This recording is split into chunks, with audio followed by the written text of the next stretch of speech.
Jayashree Liberty Hospitals, on the occasion of 11th anniversary, free OP consultation and 20% discount in OP. Contact. నమస్తే, నేను విజయ్.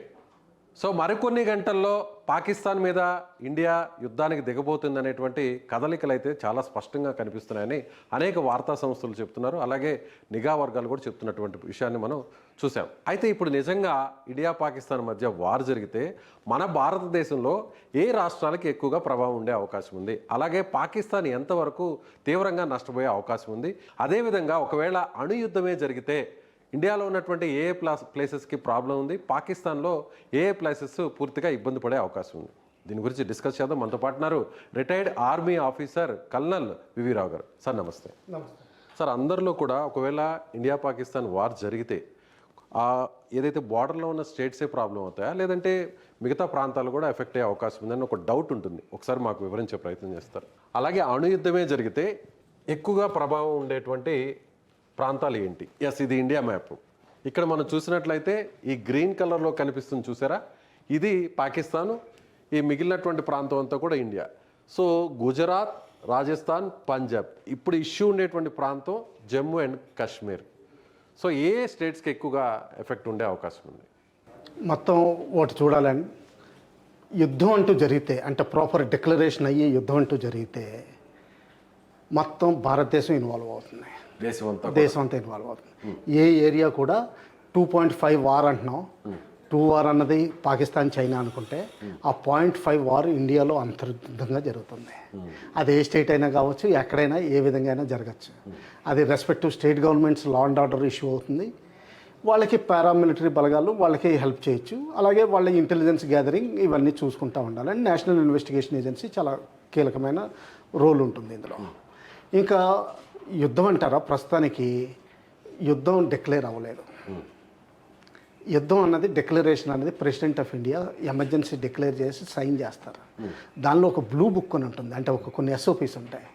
దానివల్ల ఏంటంటే complete state resources అన్ని, అంటే విమానాలు కావనివ్వండి, అంటే మీకు IndiGo, air India, spice jet, ఇటువంటి ఎయిర్లైన్స్ తోటి పాటు రైల్వేస్, స్టీమర్ నెట్వర్క్, మొత్తం అన్ని రోడ్వేస్, ట్రక్స్, సివిల్లో ఉన్న ట్రక్స్ కూడా అన్ని గవర్నమెంట్ చేతుల్లోకి వస్తాయన్నమాట. కంట్రోల్లోకి తీసుకోవచ్చు, ఏ అవసరం వస్తే అది తీసుకోవచ్చు.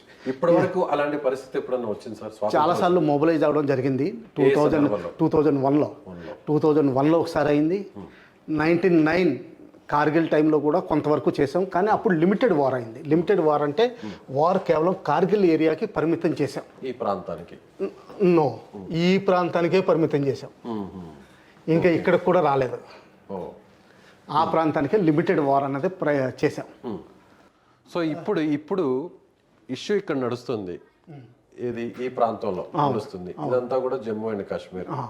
సో పంజాబ్ కూడా బార్డర్ని షేర్ చేసుకుంటుంది, రాజస్థాన్ షేర్ చేసుకుంటుంది, గుజరాత్ షేర్ చేసుకుంటుంది. సో ఇప్పుడు ఈ బార్డర్ అంతా కూడా ఆర్మీ వెళ్ళిపోతుంది. అప్పుడు ప్రజెంట్ ఇప్పుడు బార్డర్లో ఆర్మీ ఉందా? అంటే జమ్మూ అండ్ కాశ్మీర్ మినహాయించిన స్టేట్స్లో ఆర్మీ లేదండి, బోర్డర్ మీద ఆర్మీ లేదు, ప్రస్తుతం లేదు.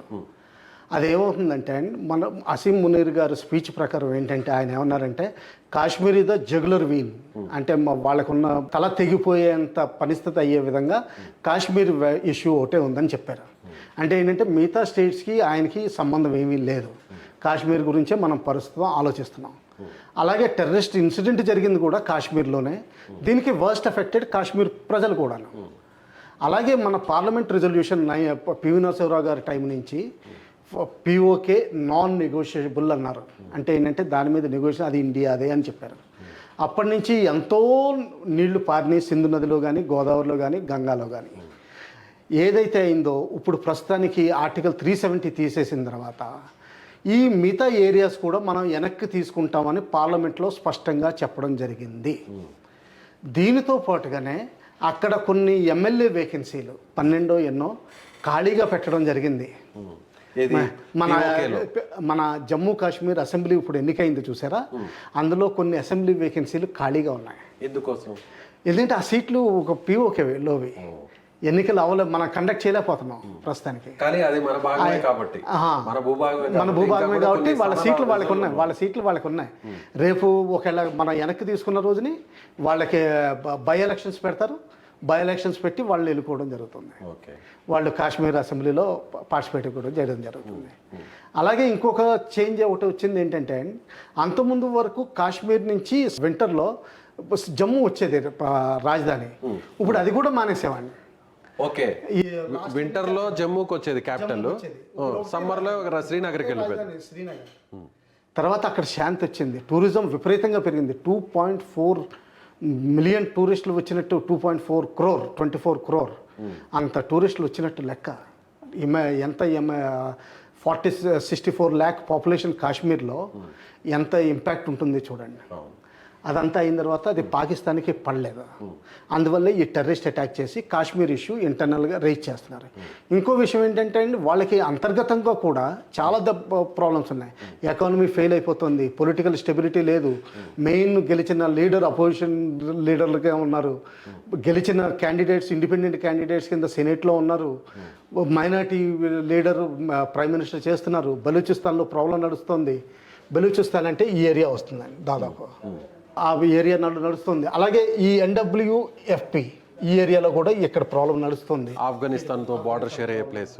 దాంతోపాటుగా ఈ టెర్రరిస్ట్ యాక్టివిటీస్ వాళ్ళ ఓన్ కొంతకాలం తర్వాత ఏంటంటే, సింహం ఏంటంటే దాన్ని జూలు విదిల్చుకుంటుంది. ఆ సైడ్ని టెర్రరిస్టులను ట్రైన్ చేసి వాళ్ళ ఓన్ ఇంటర్నల్గా కూడా షియాస్ సున్నీ ప్రతిసారి మొహరం రోజుని షియా మాస్కులను అటాక్ చేయడం జరుగుతుంది. ఈసారి కూడా జరిగింది, చాలామంది చనిపోవడం జరిగింది. ఇవన్నీ జరుగుతున్నాయి సార్. పర్టికులర్గా మనం ఇప్పుడు వస్తే ఈ పాయింట్కి వస్తే, ఒకవేళ వార్ జరిగిందే అనుకుందాం, ఇన్ కేస్ ఆఫ్ ఆ సిచ్యువేషన్ వచ్చింది, అప్పుడు పాకిస్తాన్లో ఉన్నటువంటి తాజాగా ఒక మంత్రి కూడా చెప్పాడు, మా దగ్గర 130 పైగా అణుబాంబులు ఉన్నాయి, సో వాటిని భారత్ మీద ప్రయోగించడం కోసమే అంటున్నారు. ఒకవేళ పాకిస్తాన్ నుంచి అణుబాంబులు వేస్తే మన దేశంలో ఏ ప్రాంతాల వరకు కవర్ చేసే అవకాశం ఉంది? అంటే ఆ సిచ్యువేషన్ రాకూడదని అనుకుందాం, ఒకవేళ చేస్తే ఎంతవరకు అవకాశం ఉంటుంది? అలాగే మనం పాకిస్తాన్ని పూర్తిగా తుడిచిపెట్టేయచ్చా? ఫస్ట్ థింగ్ మనం ఆలోచించాల్సింది ఏంటంటే, న్యూక్లియర్ డాక్ట్రిన్ ఒకటి తయారైన డాక్యుమెంట్ ఒకటి ఉంటుందండి. మన ఇండియా బేసిక్ పాలసీ అంటే వన్ వర్డ్లో చెప్పాలంటే నో ఫస్ట్ యూజ్ పాలసీ. అంటే మేము ఎప్పుడు ఫస్ట్ టైం వాడాం, ఎంత పరిస్థితి వచ్చినా మేము వాడాం. కానీ వేరే వాళ్ళు వాడితే మాత్రం మేము వాడదలుచుకున్నాం. వాడుతున్నారనే సమాచారం వచ్చినా కూడా మనకి వాడేటువంటి అవకాశం ఉంటుంది? లేదండి. వాళ్ళు యాక్చువల్గా ఫిజికల్గా అదేంటంటే ఇంటెలిజెన్స్ కానీ ఎగ్జిక్యూషన్ అయ్యేంత వరకు అది ఉండదు. ఫస్ట్ హిట్ మనం తీసుకోవాల్సి వస్తుంది బహుశా. అందులో మనమే వేసామని పేరు వస్తుంది. అలా ఏం కాదండి, అందులో క్లారిటీ వచ్చేస్తుంది ఎవరు వేశారన్నది. అంత ఈజీ ఏం కాదు. ఎందుకంటే అది మిసైల్ ద్వారా పంపించాలి, లేకపోతే ఎయిర్ క్రాఫ్ట్ ద్వారా పంపించాలి. కొన్ని టాక్టికల్ మిసైల్స్ అయితే మాత్రం అంటే బోర్డర్ ఏరియాస్లోనే ఫైర్ చేయొచ్చు. టాక్టికల్ రౌండ్స్ కూడా ఉంటాయండి, అంటే బిలో 2 కిలోటన్, అంటే చిల్లర పైసల్లాగా అవి ఆర్మీ స్థావరాల మీద వాడచ్చు. అలా కాకుండా కొంచెం డర్టీ బాంబ్స్ ఉంటాయండి.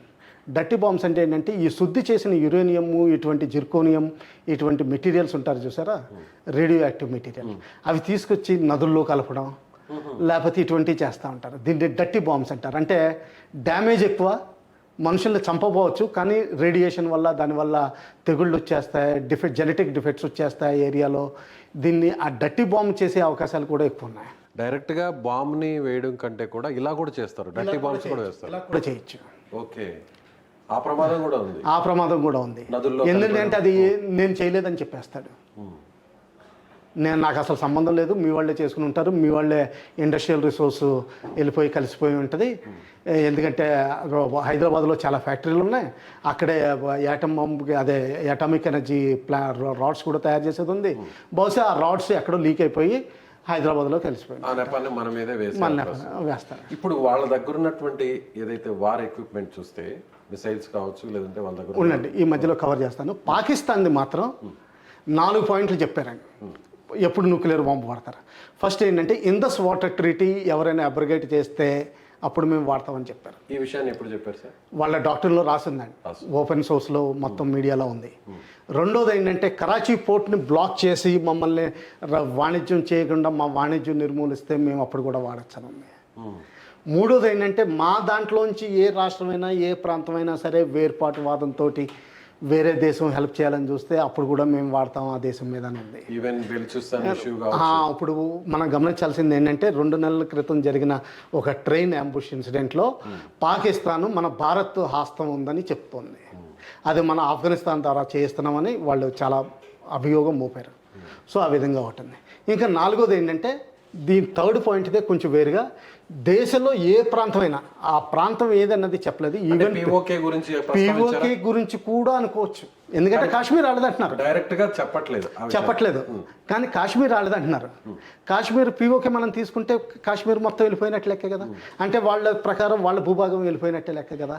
అంటే అది ఏ విధంగా ఇంటర్ప్రిట్ చేయాలనేది వాళ్ళు యాంబిగ్యూటస్గా అక్కడ వదిలేశారు. ఇది వాళ్ళ డాక్ట్రిన్. కానీ మనం మాత్రం ఒక్క విషయాన్ని చెప్పాం, ఎవరైనా మన మీద ప్రయోగించిన నో ఫస్ట్ యూజ్, మనం మాత్రం ఫస్ట్ వాడాం. అది చాలా క్లారిటీతో ఉంది. ఇప్పుడు మిగతా టార్గెట్స్ అంటారా, అవి వాళ్ళు ఏ విధంగా ఎన్నుకుంటారు, స్ట్రాటజిక్ టార్గెట్స్ ఎన్నుకుంటారా, మొత్తం వాడచ్చు అంటారా, మొత్తం వాడడానికి అంత లేదు. ఎందుకంటే దాని డెలివరీ మెకానిజమ్స్ ఇవన్నీ బోల్డంత తతంగా ఉంటుంది. తర్వాత అంతర్జాతీయంగా అమెరికా కూర్చుందని, రష్యా కూర్చుంది, నాటో పవర్స్ కూర్చున్నాయి, బ్రిటన్ ఉంది. వాళ్ళంతా ఖాళీ చేతులతో కూర్చోలేదు. వాళ్ళు ఎప్పుడు ఈ పాటికే శాటిలైట్ ఇమేజరీ తోటి వీటితోటి అన్నీ గమనిస్తూ ఉంటారు. అలాగే చాలా వరకు టెక్నాలజీ వాళ్ళ కంట్రోల్లో ఉందండి. ఇంకా తర్వాత టాపిక్స్ ఏవి వాడతారంటే, ఇప్పుడు జమ్మూ కాశ్మీర్లో పాకిస్తాన్ వాడింది అనుకోండి, వాళ్ళకే హాని, వాళ్ళ ఓన్ రాష్ట్రంలో వాళ్ళు అనుకుంటున్నట్టుగా వాళ్ళ ఓన్ రాజ్యంలో వాళ్ళు వాడుతున్నారు.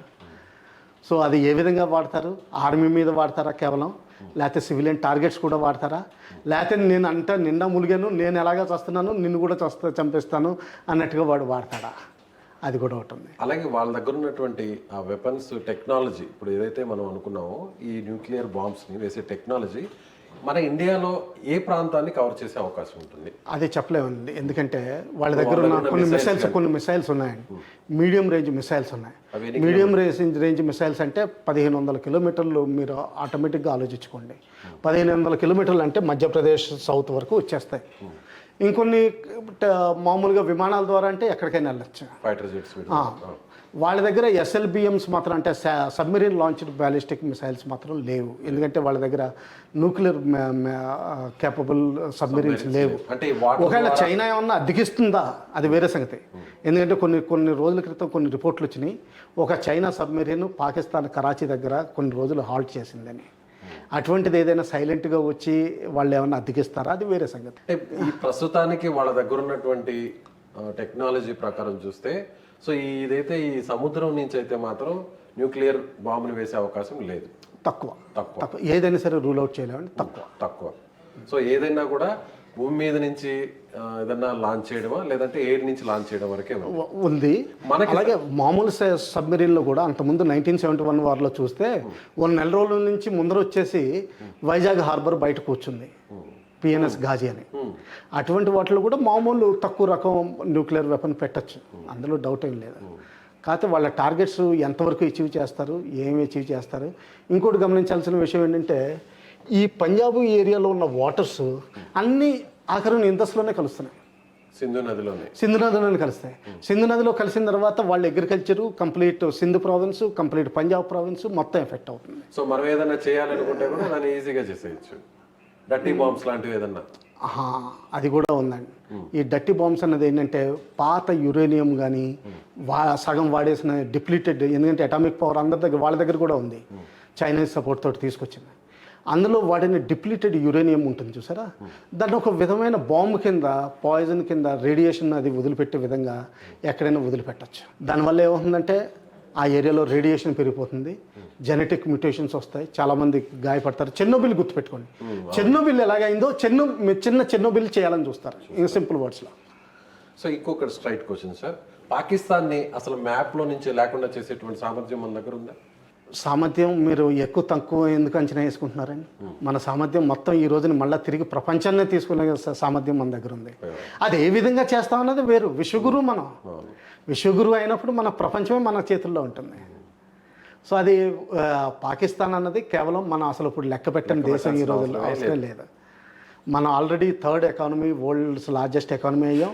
రానున్న దేశాల్లో మనకున్న ఇంటలెక్టు, మనకి యూత్ పవర్ ఎక్కువ ఉంది. నెక్స్ట్ 40 years యూత్ పవర్ ఎక్కువ పనిచేయగలిగే, ఎక్కువ మ్యాన్ హౌస్ పెట్టగలిగే క్షమత ఉంది మనకి. దానివల్ల మనం సూపర్ పవర్ అవుతాం, ప్రపంచాన్ని శాసిస్తాం తప్పితే కానీ కేవలం పాకిస్తాన్ గురించి ఆలోచించాల్సిన అవసరం లేదు. ఇప్పుడు న్యూక్లియర్ టెక్నాలజీని వాడుతున్నారు అనేటువంటి సమాచారం మనకున్నటువంటి నిఘా వ్యవస్థ ద్వారా కానీ, రాడార్స్ ద్వారా కానీ ఏమన్నా మనం ముందుగానే అలర్ట్ చేసుకోవచ్చా? చేసుకోవచ్చని ఇంటెలిజెన్స్ వర్గాలు పనిచేస్తూనే ఉంటాయి. కానీ న్యూక్లియర్ వెపన్స్ అన్నది వాడడం అంత ఈజీ కాదండి. ఇదేంటంటే భయపెట్టడానికి తప్పితే కానీ, మురిగే కుక్కకు తప్పితే కానీ ఎంతవరకు నిజంగా కరుస్తుంది, కుక్కగా చిన్న కుక్క అయినా బొచ్చు కుక్క అయినా కరిస్తే మనకి ర్యాబీస్ వచ్చే అలా ఇది ఉంటుంది. కానీ ఎంతవరకు ఎఫెక్టివ్ ఉంటుంది అన్నది అది నిజంగా డౌట్ఫుల్. ఇప్పుడు వరకు ఎక్సెప్ట్ వన్ డెమాన్స్ట్రేషన్ హిరోషిమా నాగాసాకిలో తప్పితే ఎప్పుడు ఉపయోగించబడిన అవకాశాలు కనిపించలేదు. దాదాపు 20,000 పైన న్యూక్లియర్ వెపన్సే ఉన్నాయి ఒక్కొక్క సూపర్ పవర్స్ దగ్గర. అయినా కానీ వాడడం చాలా కష్టం అవుతుంది. సో మన దేశంతో పాటు పాకిస్తాన్, అమెరికా, చైనా, రష్యా వీటి దగ్గర మాత్రమే ఉన్నాయి న్యూక్లియర్ వెపన్స్. కొన్ని అన్అఫీషియల్ రిపోర్ట్స్ ప్రకారం ఇజ్రాయెల్ దగ్గర కూడా ఉన్నాయి. కొంతమంది ఇరాన్ దగ్గర కూడా వచ్చినాయి అంటారు. ఇరాన్ దగ్గర వాళ్ళ టెక్నాలజీ కొంచెం డెవలప్ చేసుకుంది అంటే. సో అదేవిధంగా వార్ వస్తే ఈ బార్డర్ అంతా కూడా కవర్ చేస్తుంది మిలిటరీ, అంతేనా? పాకిస్తాన్ని షేర్ చేసుకునేటువంటి అది వదిలేండి, అంటే ఆర్మీని పని చేసుకునేవ్వండి. అంటే ఏమవుతుందంటే వాళ్ళు ఎలా చేస్తారన్నది బార్డర్ ఏరియాలో BSF కూర్చుంటే చాలా ఆర్మీకి, అంతేనా? అంతే. ఆర్మీ ఎలాగెళ్తుందన్నది డీప్గా పాకిస్తాన్లో కట్ చేసి పని వెళ్తుందా? ఎందుకంటే నేను చెప్తున్నాను, ఈ రోడ్డు ఉంది కదండి, వాళ్ళకున్న మెయిన్ ఇంపార్టెంట్ రోడ్ ఇలాగ వస్తుంది. ఇది కరాచీ. ఇక్కడ ఎక్కడ ఇంటర్వ్యూట్ చేసినా వాళ్ళు మొత్తం పాకిస్తాన్ కట్ అయిపోతుంది. సో మీరు అనుకున్నది పంజాబ్ నుంచి కానీ ఇటు కానీ ఇక్కడ నుంచి సెంట్రల్ ఇండియా కానీ ఇలాగ ఒక గీత గీసామనుకోండి, చూడండి ఎక్కడికి వెళ్ళిపోతుందో. సో ఎటువైపు నుంచి అయినా కూడా అటాక్ చేసే సామర్థ్యం మనకుంది. ఆఖరికి ఇక్కడి నుంచి కూడా చేయొచ్చు, ఎందుకంటే ఆల్రెడీ వెస్టర్న్ ఫ్లీట్ ఉంది. కొన్ని లాంచ్లు తీసుకుని మన ఇన్ఫెంట్రీని పంపించడం జరుగుతుంది. సో అటు సముద్రం నుంచి అయినా భూమి అక్కడ కూడా చేయొచ్చు. మన ఇమాజినేషన్ వాళ్ళు తట్టుకునే శక్తి ఉందంతే. ఒకవేళ నిజంగా తాండవం జరిగి మొత్తం అందరూ వాడుకున్నా కానీ మన దగ్గర ఇంకో కేపబిలిటీ ఉందండి.